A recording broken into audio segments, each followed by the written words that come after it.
ایک بزرگ کے بارے میں آتا ہے، جب سے انہوں نے ہوش سنبھالا تو انہوں نے لیلۃ القدر کو پایا. انہوں نے اپنی زندگی کا ایک تجربہ بیان کیا ہے. اٹس ناٹ کمپلسری، مگر یہ بھی ایکسپیرینس ہمارے سامنے آ جائے کہ وہ فرماتے ہیں، حضرت شیخ ابو الحسن شاذلی رحمت اللہ تعالی علیہ، وہ کیا فرماتے ہیں کہ جب کبھی اتوار یا بدھ کو پہلا روزہ ہوا تو 29ویں شب، اگر پیر کو پہلا روزہ ہوا تو 21ویں شب، اگر پہلا روزہ منگل یا جمعے کو ہوا تو 27ویں شب، اور اگر پہلا روزہ جمعرات کو ہوا تو 25ویں شب، اور اگر پہلا روزہ ہفتے کو ہوا تو میں نے 23ویں شب کو شب قدر پایا. اچھا، بہت بڑے بڑے علماء، امام اعظم ابو حنیفہ بھی اور غوث اعظم کا بھی ایک قول ملتا ہے، بڑے بڑے علماء کا ماننا یہ ہے کہ 27ویں شب قدر ہے. اس میں ایک بڑا اسٹرانگ اشارہ ہے. یہ لیلۃ القدر سورت میں ہی لیلۃ القدر آیا 3 بار، ٹھیک ہے. انا انزلناہ فی لیلۃ القدر وما ادراک ما لیلۃ القدر لیلۃ القدر خیر من الف شہر. کتنی بار آیا؟ 3 بار. اچھا، لیلۃ القدر جو لفظ ہے اس میں 9 حروف ہیں، ٹھیک ہے. آپ اس کو کاؤنٹ کریں گے تو 9 حروف ہیں.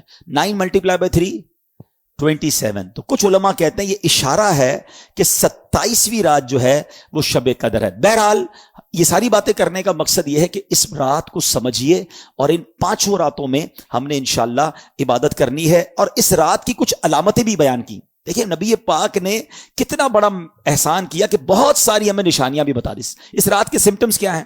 فرمایا کہ حضرت عبادہ بن صامت رضی اللہ تعالیٰ عنہ نے بارگاہ رسالت میں شب قدر کے بارے میں سوال کیا تو پیارے آقا نے فرمایا کہ شب قدر رمضان کی آخری طاق راتوں، آخری عشرے کی طاق راتوں 21 23 25 27 یا 29 میں سے تلاش کرے. اور پھر فرمایا جو اس رات کی علامتیں کیا ہیں کہ وہ مبارک کھلی ہوئی شب ہوگی. جب شب قدر ہوگی نا، وہ رات بادل نہیں ہوں گے، آسمان پر کلیئر ہوگا وہ آسمان.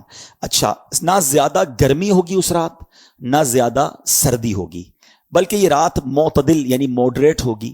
اس میں چاند کھلا ہوا ہوگا.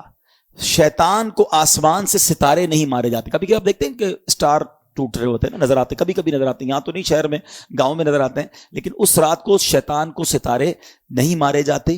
اور یہ بھی بتایا کہ اس رات کے بعد جو صبح آتی ہے، اس رات جو یعنی صبح جو سورج نکلتا ہے وہ بغیر شعاؤں کے طلوع ہوتا ہے. یعنی سورج ایسے نکلتا ہے جیسے 14ویں رات کا چاند ہوتا ہے. تو جو لیلۃ القدر کے بعد کی صبح ہوتی ہے، اس سورج کی بھی نشانی فرمائی گئی.